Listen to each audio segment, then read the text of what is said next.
back to Tarot by the Bay. I'm David in a very awkward position.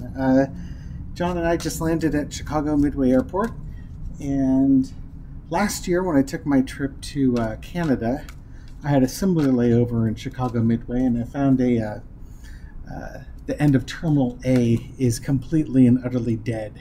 It's like this area that's got several gates, can seat a few hundred people, and it's John, myself, and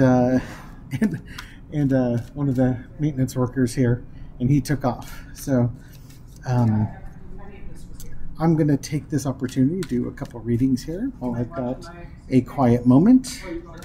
And what I want to talk about is there's not much news going on, which is interesting. The thing that I am seeing, though, that's bothering me is that George Stephanopoulos apparently was walking down the street the other day, minding his own business, when somebody came up to him and asked him if, by strangers, thoughts on President Joe Biden's fitness for office. And Stephanopoulos said, "I don't think he can serve 4 more years." And that remark made it to TMZ. And then Stephanopoulos put out some type of retraction or apology, basically saying, "Earlier today I responded to a question from a passerby. I shouldn't have." Okay, you're right. Well, you could have. You did. He was asking your personal opinion, and that's fine too. But here's the thing. You know, I watched your interview with President Biden, and to bluntly state it, you were trying to talk Biden out of running for re-election.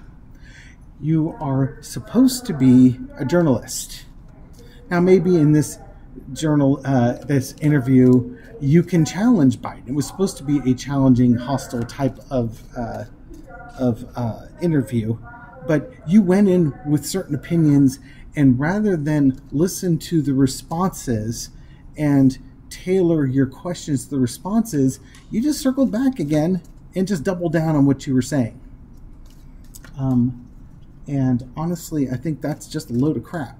In my previous video on Biden, where, you know, I put the picture of Biden and Commander up there, I expressed that. And apparently nothing's changed. If anything, it's just confirmation that Stephanopoulos doesn't want Biden to run again. Now, I wasn't planning on reading on this, but it got me to thinking that there's a lot of right-wing, a lot of conservative companies that own media companies. And there seems to be this just concerted effort to get Biden not to run. Almost as if, you know, Biden's talking about them paying taxes, and they suddenly realize that they would rather not pay taxes and put Trump in there, or maybe get the Democrats. Maybe they don't think Trump can win, and instead what they want is they want the Democrats to nominate somebody else who's not hell-bent on taxing corporations to hell and back. And by to hell and back, I mean a minimum 15% corporate tax. That's more likely what's going on, which is why we're seeing such a concerted effort on saying that Biden's incapable of running. Now, mind you, this is all predicated because Biden had a debate performance that was not of the ages, but you can also manipulate those debates by turning down his microphone, by angling the camera differently, by making his make him look a little bit paler. You know, there's little things you can do. So I want to look at this and look at the energy around what is the money behind the media and the Biden bashing that's going on. What's the link between those? Okay, so come on down. Let's see what I can do here, given what I can manage at Chicago Midway Airport. Okay, entertainment purposes only. What do we have? We start off, the foundation of the reading is the Two of Wands. There's planning going on. You know, it's like, it's almost like Biden gave him an opportunity. The fact that he was sick and he wasn't projecting his voice or anything along those lines, it really fed into it. So it's almost like they're a bunch of serpents, and Biden showed weakness, and now they're striking. And it's crossed with the Seven of Wands. Biden's been on the defensive. The president running for an election shouldn't have to be on a defensive when his crime is that he had a cold and sounded overprepared for a debate. That's not really an impeachable offense. And where is all of this with regards to the candidate who lied during the entire debate? And any reasonable person would be concerned that they would become an autocrat if they were elected again, since presidents are kings. What's underneath all of this? Money. The love of money, the care for money, the protecting of money. It's not values, it's not health, it's money. In the past, you've got the Eight of Cups. It's the walking away. Right now, the media is walking away from Biden, probably because they think that Biden's walking away from them. Biden's going to tax them. So they're using their powers to try and get people to leave Biden in Biden's camp. Current situation is the Ten of Wands. They are absolutely making Biden's re-election campaign much more difficult with this constant barrage. We've been dealing with this now for well over a week, and now you have some, the reporting would seem to indicate that there are some Democrat senators and House members that want him to step down. I wish I should also look at Putin at some point in this, because this is exactly the type of crap Putin would pull. Overarching energy. Couldn't ask for a much better card than that. The Nine of Coins. The wealthy people in this world, from the media to the advertisers to basically the American oligarchs, if you will. You know, that's what's on their mind. They're protecting their own. What Biden has basically suggested is what they always refer to as wealth redistribution. They want their money and they want to keep it. They've been able to do that for the past 40 frickin' years, actually longer than that, but the past 40 frickin' years because of Ronald Reagan's economic policies. It has made the wealthy extremely wealthy, and they don't want to give it back up. Go figure. The lesson to be learned is the Seven of Cups. It's about ethics. It's about integrity. It's about taking the good with the bad. Honestly, they want all the trappings of their wealth with none of the social responsibilities. That might be a little bit harsh, but it's a lot closer to the truth than it isn't. I've got mine, screw the other guy. It's that sort of thing.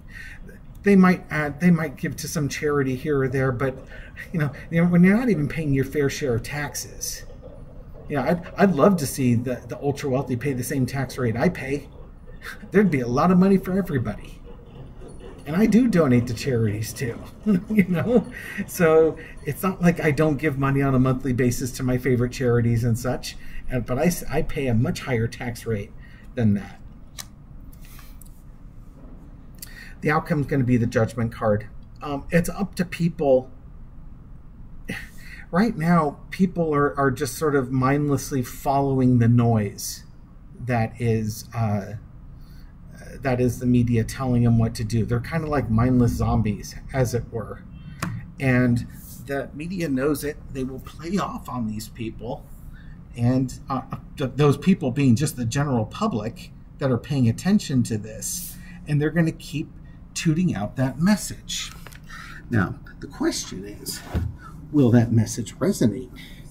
Because, you're going to throw all this stuff out here, and that's not the greatest thing in the world, that, Biden, saying that Biden isn't mentally fit for the job, so on and so forth. But right now, are people really concerned about that? Bo with the Fifth Column was talking about how he was at he watched the debates with friends or family or something along those lines who were not politically inclined like he is. For those who don't know Bo, he's an online journalist who has his own podcast on YouTube, and he puts out about 4 videos a day that are about 5 to 7 minutes long, talking about today's news and things that are going on. He's really good at connecting things and showing big picture items and getting people to think. Doesn't like to tell you what to do. He just likes to give you information, maybe a take on it, and then you come to your own conclusions where you want to go with it. And when he was with friends that weren't following the news as closely as he does, or I do, or probably you do if you're watching this, when the Stephanopoulos, I'm sorry, I was saying the debates, the Stephanopoulos interview, excuse me, when they're watching the interview and Stephanopoulos was saying, well, would you take a cognitive test? And Biden said, no. And somebody said, well, why doesn't he take the test? And 3 other people said, it's kind of personal and private. Who shares their private medical information with people? And you might make your argument, well, he's the president, we need to know. Well, he does. He goes for a yearly physical. And if you're that concerned about the president's health, then maybe you should be concerned about Ronnie Jackson and fibbing about the president's health. Certainly when he says the weight's 215 pounds, and you look at Trump, it's like, nah. That guy hasn't been 215 pounds for the last 100 pounds. You know what I mean? So, the average person may not be so concerned about Biden, not giving a good debate performance. They might be really concerned about presidents being kings. And what will Trump do if he was given unfettered and unchecked power in the presidency? He didn't give up power willingly last time, and he was checked. Imagine what it would be the next time around. So they might be just a touch more concerned about that than Biden's health. So it looks like, wealthy people here, they want to hold on to their money, and Biden's going to spend it for them, and they don't like that. I want to look at Putin, too. I want to see if Putin's fingers are in all over this as well, okay? So what's Putin's role in this, if any? Normally reserved for Donald Trump. Foundation of the reading is the devil card. Yeah, there might be some Russian misinformation going on here. I'm really curious with the devil card, though, since we've seen a number of Democrats stepping up, realize that Putin, I'm going to come down here for a little bit. Putin and the Russians don't just stop with Republicans. What good is it to have people only on the Republican side? You need to have useful idiots on both sides, both political parties. That way, if it doesn't matter which political party is in power, you've got control, sway, and influence. So, you bribe them, you do whatever you need to do to own your congressmen or your senators, or in the case of Trump, the president. So I think pay attention to who's speaking out against Biden, because those might be some more of Putin's lackeys, for lack of a better description. Crossed with the 2 of Wands. Okay, I'm seeing a coordination here. Again, entertainment purposes only. What do I know? I'm just some random dude at Chicago Midway Airport throwing tarot cards. But the way this is looking, there sure seems to be a link. And why is Putin doing this? Because he wants to put Biden on the defensive. Why? Because Putin's got a war he's fighting, and Biden's doing a really good job of keeping NATO engaged in that war. And he needs to undermine Biden, because if Trump gets in there, first thing Trump's going to do is pull the U.S. out of NATO, or first thing he's going to do is going to stop supplying Ukraine with weapons, and then he's going to negotiate a peace with Russia, which is going to give Russia everything, all the territory they've seized in Ukraine, and probably is going to force Ukraine to give back all the territory they've recently retaken, their territory, because they were going to basically divide it up and leave. Trump was going to divide up Ukraine and leave Ukraine out of the discussions. So, yeah, this has got Putin's hands all over it. Okay, in the past, we've got the 5 of Pentacles. To me, this is the bribery. This is holding people hostage. Whether they've got compromat on them, whether they've been bribing them and paying them for their votes. they've got useful idiots, and they've got people that they're holding hostage, and they're collecting their debts. Current situation is the Queen of Wands, and he wants those people to go out and take action. What are they taking action on?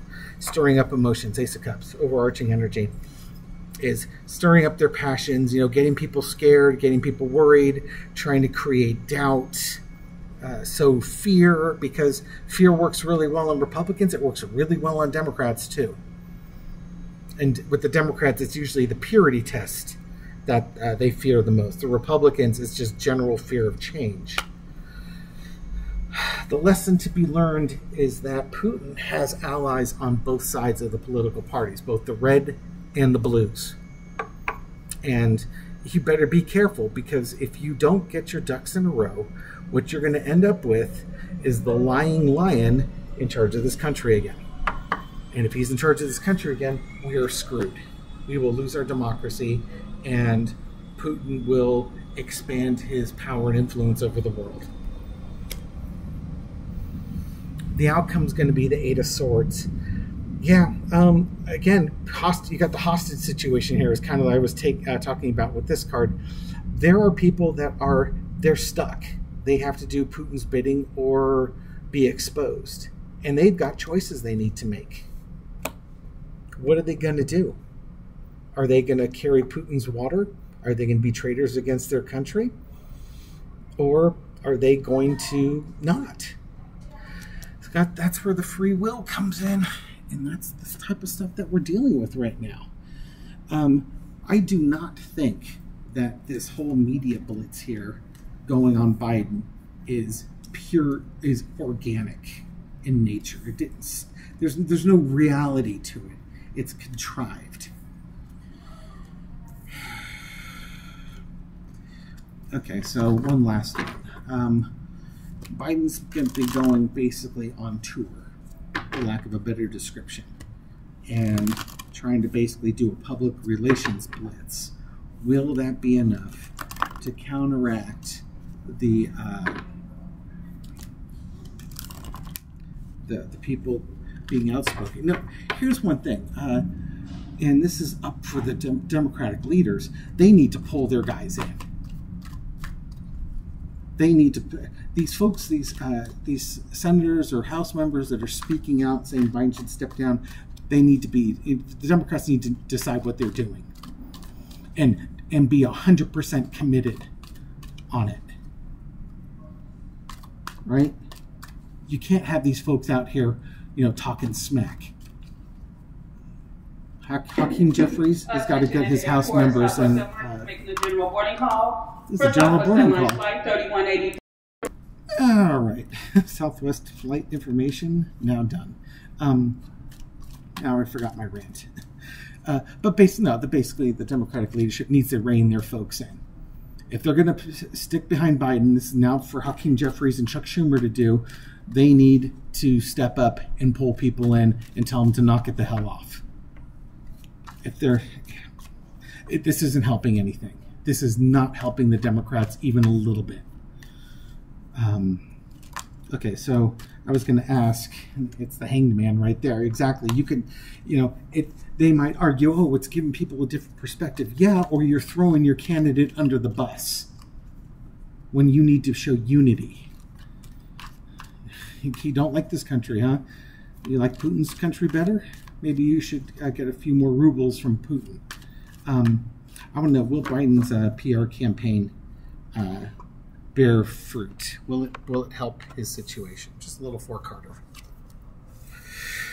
Okay, well, that's going to be interesting. So we start off with the Seven of Cups, the Illusions and Delusions card, or card of integrity. I think his campaign is going to answer people's questions if he's lucid or not. Is he crazy? Is he a couple sheets to the wind? Or is he fine? We've got underneath here the disappointment. Again, I think the debate, this card came up with like the debate performance. The lack of support is disappointing Biden. He deserves better than this. It's up for people to make their minds. This really is going to be kind of a make or break thing for Biden. And heartbreak and betrayal. Disappointment, heartbreak, betrayal. Will it help? It might, but it might help decide people going the opposite way type thing. Underneath it all is the King of Wands. You have integrity and decisions that need to be made. Yeah, maybe Biden's not your best choice. You know, maybe his at 81 years old, he's not the man he was when he was 77 years old. But he is what he is now. What's the alternative? And there's a whole lot of backstabbing going on by folks who should be supporting him. It's up to people to make up their mind what they're going to do, and they need to make their mind up. This is really frustrating to me. Again, I don't think we'll let the camera catch up here. I'm not saying Biden's the end-all, be-all of all U.S. presidents ever, and ever, amen. But right now, we have a choice of two people, Donald Trump and Joe Biden. I know who I chose in 2020. I know who I'm choosing in 2024 because, honestly, there are no other choices. Plain and simple. But, yeah, Stephanopoulos, get it together, pal. Seriously. Anyways, thank you for watching this video and supporting my channel. I hope you found this reading insightful, and I'll catch you on the next one. Take care.